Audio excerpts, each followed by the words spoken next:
All right, guys, this is Algebra 2 Pre-Calc. This is your second video on partial fraction decomposition. Essentially, remember what we're trying to do is we're trying to figure out what were the fractions we added together to get this. So the first one is going to be review, and the second two are going to be a little more challenging, which you'll find within your homework towards the end. You will have a couple of them that are a little more challenging. Okay, so the first thing we had to do was we had to get this so that it had a denominator that was factored. So we're going to have 7x minus 4. That's all over x minus 4 times an x plus 3. All right, that equals. We're going to have a number over x minus 4 plus another number over x plus 3. And eventually what we'll do is we're going to have ax's and bx's here. The reason we don't is because this is a first degree polynomial down here. Therefore, there has to be a constant up there. So essentially what we're going to do is we're going to solve this guy right here. Okay? So what we're going to do is get rid of those denominators by multiplying by x minus 4 times an x plus 3. And when I do that, I get 7x minus 4. That's over. Sorry, you couldn't see that off to the right, but I'll be on the paper. There we go. 7x minus 4. That won't be over anything because we got rid of the denominator, right? That equals a times my x minus 4 is divided out, so this would be x plus 3, plus my b times my x plus 3 is divided out, x minus 4. So this is going to be 7x minus 4. That equals distributing the a through ax plus 3a plus distribute the b through bx minus 4b. And then all we did was we took this and we put the x parts first. And we have bx. And then the non-x parts were last. Okay, so the next thing we did was we took that first part, we grouped them, and we factored out a GCF of an x. All right, and then what ends up happening, you guys, is that the coefficient in front of the x, that's 7, that is your a plus b. And then the coefficient, or the thing that doesn't have the x, that negative 4, that's your 3a minus 4b. So there's our system of equations. So a plus b equals 7, and then 3a minus 4b, that equals the constant, which is negative 4. Now, I'm just going to get rid of the b's by multiplying by 4. So I'm going to have 4a plus 4b equals 28. Add downwards, I get 7a. The b's are gone. That equals 24. Divide by 7. A is 24 sevenths, which is fine. I know we haven't had fractions before, but we could totally deal with that. All right, so here's the deal. I'm going to use a plus b equals 7. My a is 24 sevenths plus b, that equals 7. So I'm going to end up having to subtract 24 sevenths. So I'm going to change this into 49 sevenths. So 24 sevenths plus b equals 49 sevenths. Subtract 24 sevenths. B is going to equal 25 sevenths. All right. So kind of going back to the top thing, this 7x minus 4, I'm writing my answer here, over x squared minus x minus 12. That would equal, okay, my a we said was 24 sevenths over x minus 4, okay, plus my b, which we said was 25 sevenths over x minus 4. Now, I really don't like fractions like that. So all I'm going to do is I'm going to say this is the same thing as taking, couldn't this guy right here, I'm going to take this guy right down here, you guys, okay? So if I just look at 24 sevenths and I divide it by x minus 4, isn't that the same thing as saying 24 sevenths times 1 over x minus 4? So wouldn't that just be, sorry, I was just making sure you could see that, 24 over 7 times x minus 4? So that's what this is going to be, 24 over 7 times x minus 4 plus 25 over 7 times x plus 3. Sorry, that should be a plus 3. And I'm sure some of you guys would have actually said, Miss Henschel, you messed up. It's supposed to be plus 3 because the b is plus 3. So that's what I would put my answer as. It's the best one. This looks super nasty. You wouldn't want me to give you a question like that, so I would prefer you not give me a question like that as well, or an answer like that. All right, which brings me to the second one. All right, 5x squared minus 9x plus 19 all over an x cubed minus 4x squared plus 5x minus 20. All right, here we go. So the first thing we did, we took the denominator and we factored it. So actually, I think I'm going to just get rid of this. I don't have to worry about this because I'm going to start my problem down there.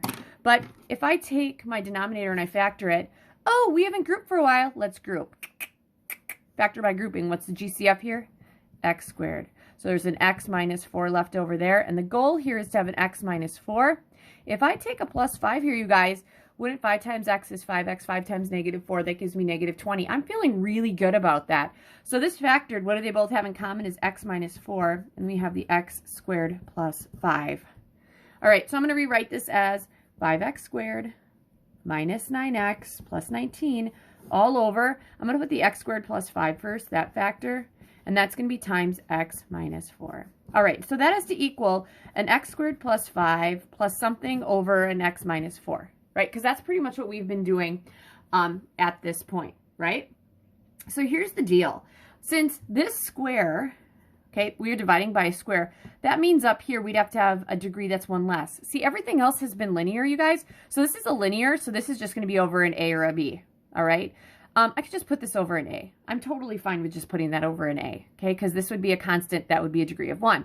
Now, I don't think that these are exactly the same, so I'm going to go with a B here. But since this is squared, I'm going to go with an x, 1 degree smaller. Now, there could be a constant here, so I'm going to go with plus c. Now, the a, the b, and the c, they could be the same, or they could be different. I don't know, but I have to kind of think that they might be different. And this is our setup. So again, x minus 4 is only over an a because this is an x, and that's a first degree polynomial, and above it would be a constant. This is a second degree polynomial, so up above it has to be a first degree polynomial, and then we also need to have that constant. Now, so you may say, couldn't I said this was ax plus b and this would be c? Yes, you could. You can do whatever you want, but this x has to be above an x squared. So what do I have to do? I have to multiply both sides by an x squared plus 5 times an x minus 4. I'm fully aware that I'm probably getting off this. All right? Okay, so what would make sense is these guys are going away. We're going to start with a 5x squared minus a 9x plus 19. That's going to equal, okay, over here, guys, the x squared plus 5 would divide out with the x squared plus 5. So we're going to have bx plus c. That has to get multiplied by an x minus 4. Ooh, different. Plus, a has to get multiplied, the x minus 4 to divide out, an x squared plus 5. All right, now I should be okay with showing you all of my work. All right, this 5x squared minus 9x plus 19 is going to stay put. Now, when I distribute this through, wouldn't that be a bx squared minus a 4bx, this would be plus cx, that'd be minus 4c, we're good with that? Thought so. And then taking this guy through, plus ax squared plus 5a.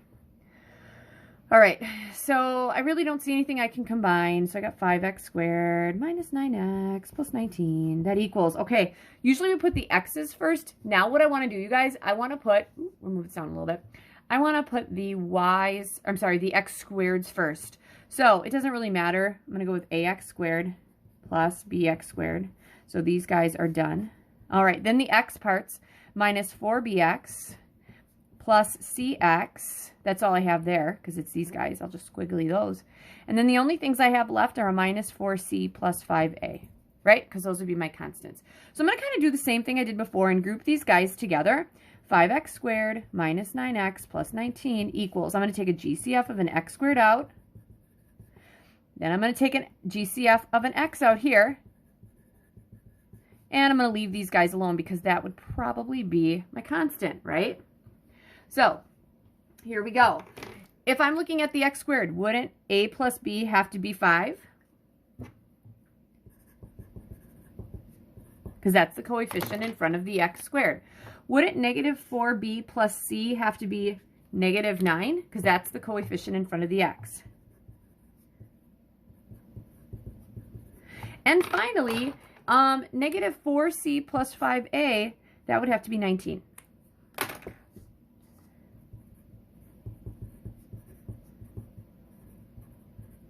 All right, so those are my 3. So the next thing I have to do is I got to think about, oh my gosh, what am I going to do here?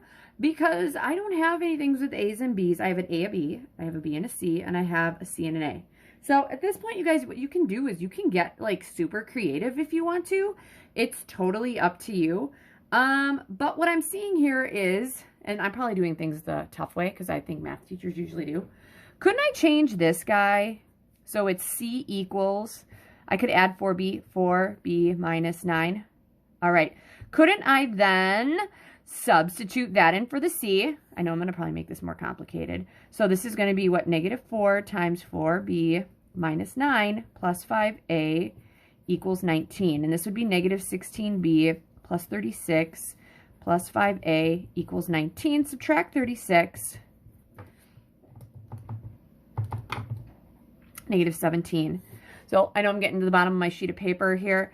I'm going to have negative 16b here. I'm going to have a 5a here. I'm going to use that first, and that equals what? Negative 17. All right, that's what I have.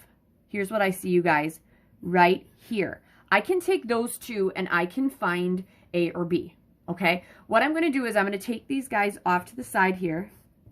I'm going to leave the 5a minus 16b equals negative 17 alone, and I'm going to take the top one and multiply it by negative 16. So this is going to be 16a plus 16b equals 5 times 16 gives me 80. All right, 80 minus 17 is 63. That equals. All right, so this is going to be what, 21a? I feel like I'm okay with this. The b's are gone. Divide by 21. Isn't a then 63 divided by 21? I want to say it's 3, and it is. A is 3. So your a is 3. Now, if my a is 3 going up here, wouldn't 3 plus b have to be 5? Subtract 3. Wouldn't b have to be 2? All right. And if my b is 2, I can go right here. C would have to be 4 times 2 minus 9. So c would have to be 8 minus 9. C is negative 1. All right. So I know I'm going to kind of run out of some space here, so what I'm going to do is I'm going to grab my other sheet of paper under here and just rewrite my answer right under here, okay? So if you could see the beginning problem right up here, we started with 5x squared minus 9x plus 19. That was over x cubed minus 4x squared plus 5x minus 20. That equaled, we had bx plus c. My b is what? 2x plus c minus 1. That's all over. Goes over x squared plus 5. And then that was plus a over, a is 3 over x minus 4. Right? Are we good with that? So that's that one. Take a look at that. If you want to pause it and look at it, go ahead. All right, guys, this brings me to my very last example of the day, question number 3. So we're going to have x squared plus 2x plus 3. That's all over x squared plus 4. That whole thing has to be squared. All right, so the denominator, this one we don't have to factor. X squared plus 4, you guys can't factor, right? Because that's not a difference of squares. You would have to have a difference of squares. So this is going to be an x squared plus 4. And then we'd have to have an x squared plus 4, and that would have to be squared. We've done that before. Now, here's the deal. This is a quadratic on the bottom, so that means this could be like x plus 3, 2x minus 4. So I have to say this is going to be an ax plus b. All right? Same thing over here, but I don't know if it's an a or a b, so I'm going to say this is cx plus d. All right? Then the process we go through is going to be exactly the same. So again, we have x's here and here because this is an x squared. I believe up till this point, we've had only one other example where we had an x here, and that's because this was squared. All right, let's go ahead and do this guy. So to get rid of the denominators, I have to multiply by an x squared plus 4. That whole thing would be squared. Well, the left side is obviously going to be x squared plus 2x plus 3. That's going to equal. All right, this x squared plus 4 would divide out with one of those, and we would have ax plus b, and we'd have to multiply it by one of the x squared plus 4s. Plus, now these two would divide out, and we'd have cx plus d. All right, so we're going to have x squared plus 2x plus 3 equals. Distributing this through, this is going to be ax cubed. Ax times 4b plus 4ax. B times x squared is plus bx squared, and b times 4 is 4b. And that's plus cx plus d. Okay, x squared plus 2x plus 3 equals. Okay, I'm going to put this in descending order. I'm seeing an ax cubed. That's what's going to go first. That's done. A bx squared. That's going to go next. My x's, let's see here, I got some. X's, I got there and there, right? So I'm going to go with a 4ax plus a cx. And then the ones that are left, that's plus 4b plus d. All right, here we go. So I got an x squared plus a 2x plus 3. That equals ax cubed plus bx squared, because I can't do anything with those. But here, couldn't I factor out an x? So it's going to be x times the quantity 4a plus c. That equals 4, or plus. And we have to have plus 4b plus d. All right.